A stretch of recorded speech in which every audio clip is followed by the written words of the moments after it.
तो पैसों की, और कभी मम्मी ने पापा ने ऐसे नहीं कहा कि बेटा पैसा है नहीं, आगे कैसे आपको ट्रेनिंग दिलाएं, उन्होंने असमर्थता जताई हो और फिर आपने उसको कैसे हैंडल कैसे किया? तो कभी घर की बकरियां बेच दी गई, कभी धान बेच दिया गया, कभी बाजरी तक बेच दी गई। यहाँ तक मेरे को सूझ दिलाने के लिए जो माताएं और जो पिता है ना, उनको ये संदेश देना चाहती हूँ मेरे माध्यम से कि अपनी बेटियों को रसोई तक ना समझे, उनको आगे बढ़ाइए। अभी जो पुराने सोच के लोग हैं ना, वो ये सोचते हैं पुराने समाज में कि बेटा सब कुछ होता है और बेटियां ससुराल चली जाएगी, यहाँ क्या करेगी। नमस्कार दोस्तों, राइज अप क्लासेज के डिजिटल स्टूडियो में आपका फिर से स्वागत है। आज हमारे बीच में एक ऐसे शख्स हैं जो कि अंतर्राष्ट्रीय लेवल के खिलाड़ी हैं, अंतर्राष्ट्रीय रग्बी फुटबॉल के खिलाड़ी सुशीला खोत भुरटिया आज हमारे बीच में है और उन्हीं की ज़बानी हम आज संघर्ष की कहानी सुनेंगे। किस प्रकार से रेतीली धोरों में बिना कोई संसाधनों के सरकारी स्कूल में पढ़ करके कैसे उन्होंने तैयारियां की और किन किन कठिनाइयों का सामना करते हुए अंतर्राष्ट्रीय लेवल में एशिया कप अंडर 18 में उन्होंने भारत का प्रतिनिधित्व किया। तो सबसे पहले सुशीला, आपका बहुत बहुत स्वागत। Thank you sir. बहुत अच्छा सुशीला, हमने जो है आज तक टीवी में, भले वो प्रो कबड्डी हो, भले क्रिकेट हो या कोई भी हॉकी हो, कोई भी गेम हो, खिलाड़ियों को इंडिया की जर्सी पहने हुए खेलते हुए देखा, बड़ा फक्र महसूस होता था। आपने तो खुद ने वो जर्सी धारण की है, कैसा महसूस हुआ आपको? सर, सबसे पहले तो मेरे को बहुत अच्छा फील हुआ कि जो मेरा शुरुआत से जब से रग्बी से जुड़ी हुई, तो मेरा सपना था कि मैं इंडिया को रिप्रेजेंट करूंगी और एक दिन इंडिया की जर्सी पहनूंगी। तो बहुत अच्छा फील हुआ और ये भी फील हुआ कि आज इंडिया की जिम्मेदारी मेरे कंधों पे आई है। बिल्कुल। तो उस समय 125 करोड़ से भी ज़्यादा की जनसंख्या भारत की, और वो आपकी तरफ, मतलब मैच चल रहा था जब लाइव उनकी टकटकी थी कि भारत का पोजीशन लगेगा, उस समय आपको कुछ ये एक्स्ट्रा भार महसूस होता था कि पूरे जनता की मेरे से उम्मीद है? हाँ, कि पूरा इंडिया मेरे को देख रहा है, पूरा इंडिया मेरे से उम्मीद कर रहा है कि हमें इंडिया को गोल्ड दिलाएगी, इंडिया को गोल्ड दिलाएगी। बिल्कुल। तो उसमें खेलते समय आपके अंदर ये जुनून रहता है कि मुझे भारत के लिए कुछ कर गुजरना है? हाँ सर, ये होता है कि जब इंडिया की जर्सी पहन लेते तो सोच लेते कि इंडिया की पूरी जिम्मेदारियां हमारे कंधों के ऊपर आ गई। बिल्कुल। तो सुशीला, मुझे ये बताइए कि आपका जो एजुकेशन है, शैक्षणिक सफ़र कहाँ से शुरू हुआ, कहाँ से आपने पढ़ाई शुरू करी? मैंने राजकीय उच्च माध्यमिक विद्यालय भुरटिया से पढ़ाई शुरू की थी और उसी के अंदर मैंने रग्बी 2022-23 के अंदर मैंने रग्बी ज्वाइन किया था। और उसके बाद में मैं रग्बी में आज इस लेवल तक मेरे स्कूल परिवार और स्कूल स्टाफ की वजह से, मैं और मेरे कोचेज़ की वजह से आज इंडिया को रिप्रेजेंट करके आई चाइना हॉट के अंदर। तो ये बताइएगा कि हमने तो यहाँ पे तो रग्बी नाम भी बड़ा अजीब हमारे लिए शुरू में लगा, क्योंकि इतने फैमिलियर नहीं है यहाँ के लोग। तो आपने उस समय कौन, आपके स्कूल में कौन ये गेम लेके आए? कौशराम जी और रणाराम जी और मोहन भैया। अच्छा, उन्होंने फिर आपको प्रमोट किया? हाँ, मतलब वो HFI डिस्ट्रिक्ट आ रहे थे तो वो 1 महीने प्रैक्टिस करवाई। शुरू में तो ये गेम इस बोल भी रग्बी के अंडाकार है, तो शुरू में तो ऐसा लग रहा था कि क्या गेम है, क्या बोल है, तो बड़ा अजीब लगा। लेकिन गेम में भी रुचि थी बस बचपन से ही, तो ज्वाइन कर लिया रग्बी को।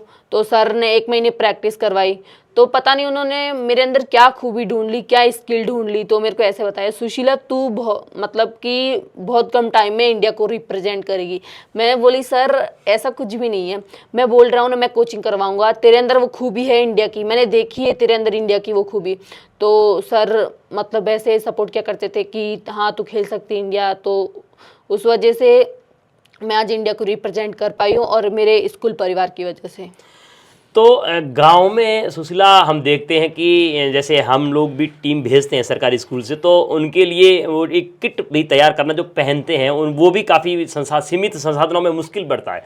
लेकिन आपने ये किट तैयार करना, या ग्रामीण पृष्ठभूमि में जहाँ ढंग से मैदान भी नहीं होता, वहाँ पे आपने ये अपने खुद को फिट रखने के लिए या उस लेवल तक पहुँचने के लिए कैसे तैयारियाँ की? सर मेरे पास सुबह शूज भी नहीं थे, मैं सुबह 4 बजे उठा करती थी, रनिंग के लिए जाया करती थी। यहाँ तक कि ईंट को मैंने जिम बनाया, ईंट को एक्सरसाइज की जिम से, और पुशअप्स मारे हर चीज़ में, और मतलब कि रस्सी खींची, किसी क्या की लकड़ियाँ उठाई और भागा करती थी बहुत ज़्यादा, बहुत इंडिविजुअल प्रैक्टिस किया करती थी। और इसमें सर ये हार्ड गेम है तो इसमें फिटनेस की ज़्यादा ज़रूरत पड़ती है, तो फिटनेस के लिए अपन को बॉडी मेंटेन रखना जरूरी होता है। तो मेरे को मतलब मेरे पास डाइट भी नहीं थी और इतने पैसे भी नहीं थे मेरे पापा के पास जो मेरे को हर चीज़ दिला पाए। लेकिन मैंने ऐसी परिस्थितियों में रहते हुए भी इंडिया को रिप्रेजेंट किया है, तो मेरे लिए बड़ा मुश्किल था, लेकिन मेहनत करने वालों के आगे कोई मुश्किल चीज़ होती नहीं है। तो पैसों की, और कभी मम्मी ने पापा ने ऐसे नहीं कहा कि बेटा पैसा है नहीं, आगे कैसे आपको ट्रेनिंग दिलाएं, उन्होंने असमर्थता जताई हो और फिर आपने उसको कैसे हैंडल कैसे किया? सर ऐसे तो कभी हुआ नहीं, लेकिन जब हमारे घर में बकरियां वगैरह रहती है, क्योंकि मैं एक कृषि मतलब मेरे साधारण परिवार से बिलोंग करती हूँ, तो कभी कृषि वगैरह सब कुछ होता है, बकरी वगैरह, तो कभी घर की बकरियां बेच दी गई, कभी धान बेच दिया गया, कभी बाजरी तक बेच दी गई, यहाँ तक मेरे को सूज दिलाने के लिए। और जब मैं ये कहा करती थी कि पापा, एक बार मेरे पापा जो थे वो मेरे पे मतलब मेरे को बेटा समझ के रखते थे, तो हर चीज़ मेरे को दिला देते थे, कभी भी ऐसे नहीं कहते थे कि आज मेरे पास पैसे नहीं।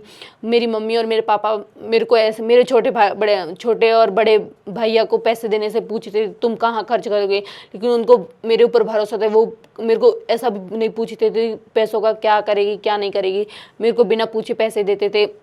मतलब ये भी नहीं कहा करते थे कि तू पैसों का क्या करेगी, इन पैसों को कहाँ यूज़ देगी, क्योंकि उन्होंने मेरे ऊपर ऐसा भरोसा किया, फिर मेरे को भी वो भरोसा दिलाना पड़ा उनको।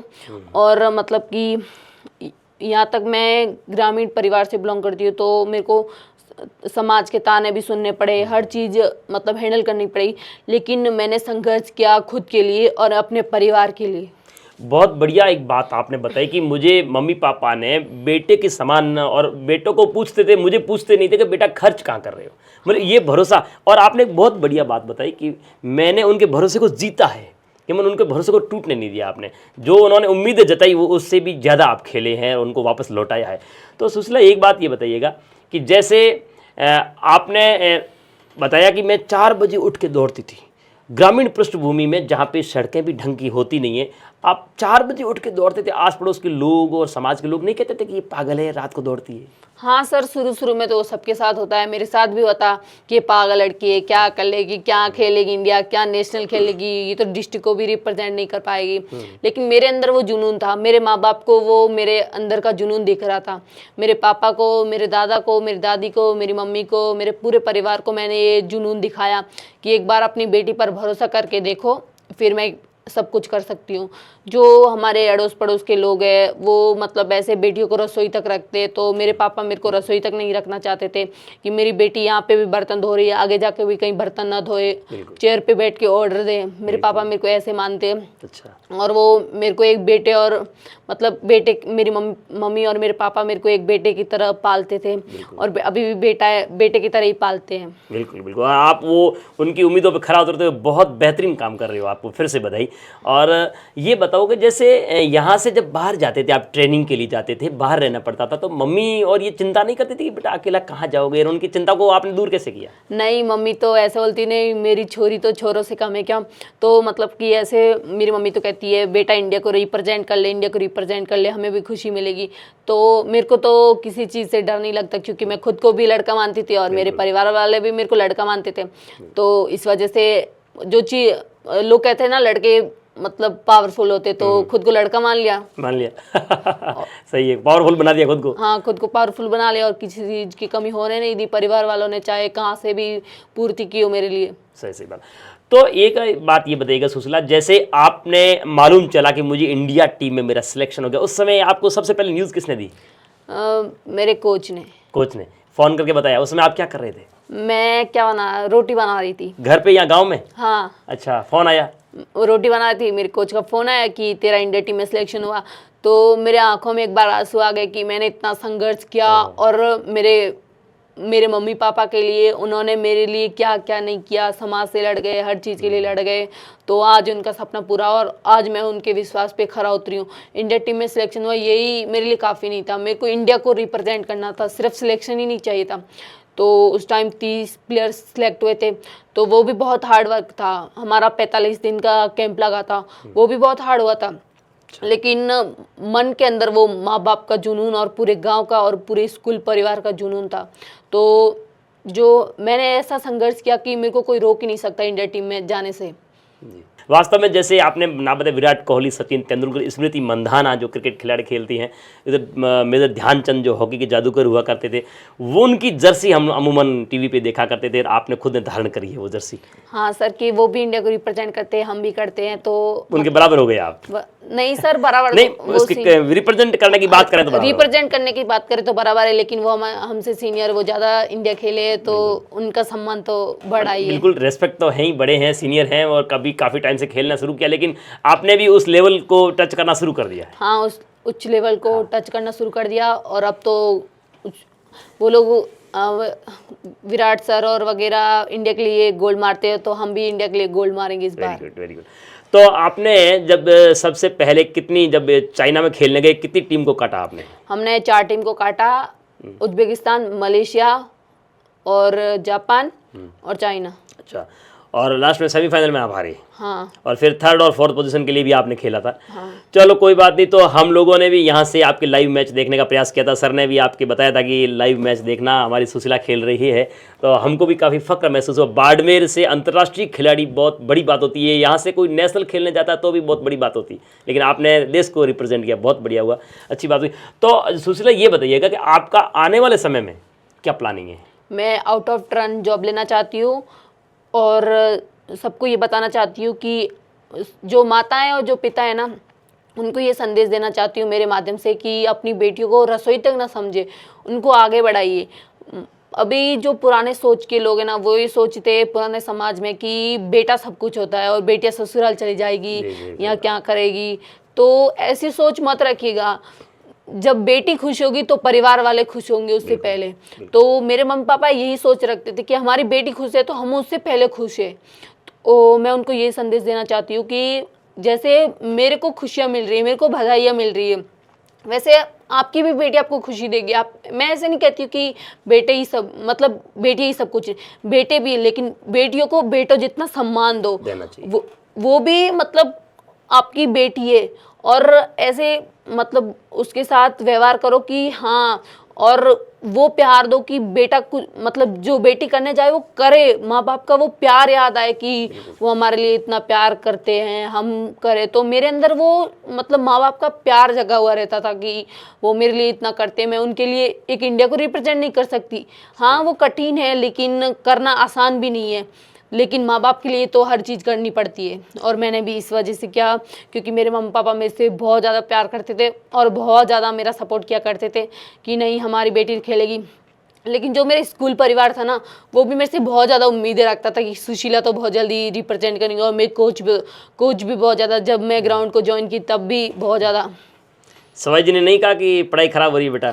नहीं, मतलब ऐसे शुरू में तो कहा था, लेकिन फिर तो सर भी बोले कि तेरी गेम में रुचि है तो तू गेम में इंटरेस्ट ले, क्योंकि सर ये होता है कि अपन दोनों चीज़ों में ध्यान नहीं दे सकते, और मैंने भी स्पोर्ट्स में ज़्यादा ध्यान दिया। इसीलिए अगर अपन दोनों चीज़ों में ध्यान देंगे तो दोनों भड़काएंगे, माइंड मतलब दोनों तरफ चलेगा, तो अपन को माइंड एक तरफ चला के कोई काम करना पड़ता है, वरना दोनों तरफ चलेगा, ये करूँ ये हो जाता है।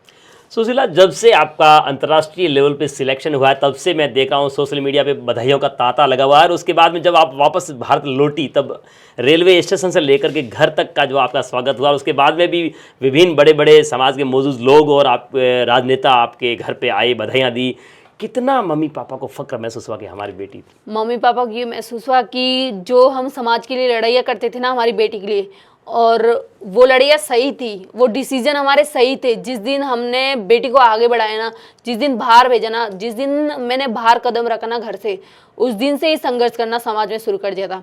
वो संघर्ष सही था, वो ये सोचने लगे कि हाँ नहीं, वो समाज वाले लोग गलत है, हमारी बेटी सही है। आज मतलब जो अपन सेलिब्रेट टीवी पे देखते हैं, वो मतलब मेरे मम्मी पापा के सामने खुद की बेटी का हो रहा है, तो वो बहुत अच्छा फील होता है कि हाँ खुद की बेटी। और मेरी मम्मी के सामने जाने से मेरे को आंखों में आंसू आ गए कि मेरी मम्मी ने संघर्ष किया और किसी चीज़ की कमी नहीं होने दी। यहाँ तक कि समाज से भी ऐसे झगड़ जाते थे, समाज वाले कुछ कहते तो नहीं हमारी छोरी तो जाएगी, ये वो।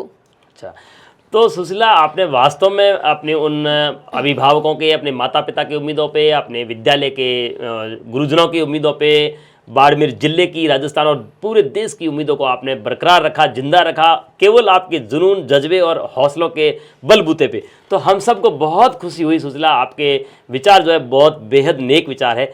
और कुछ अंत में एक लाइन में कुछ संदेश देना चाहे तो अंतिम सवाल। मैं कहना चाहती हूँ कि ज़्यादा से ज़्यादा स्पोर्ट्स में जुड़े, स्पोर्ट्स में नहीं तो पढ़ाई करे, दोनों, मतलब पढ़ाई भी ज़रूरी है अपने लिए, स्पोर्ट्स भी ज़रूरी है। मेरा सपना है आगे आउट ऑफ टर्न जॉब लेना, तो आप सबका भी होना चाहिए आउट ऑफ टर्न जॉब लेना सपना। Let's go India. Thank you Sushila, फिर से आपका बहुत बहुत धन्यवाद। Thank you.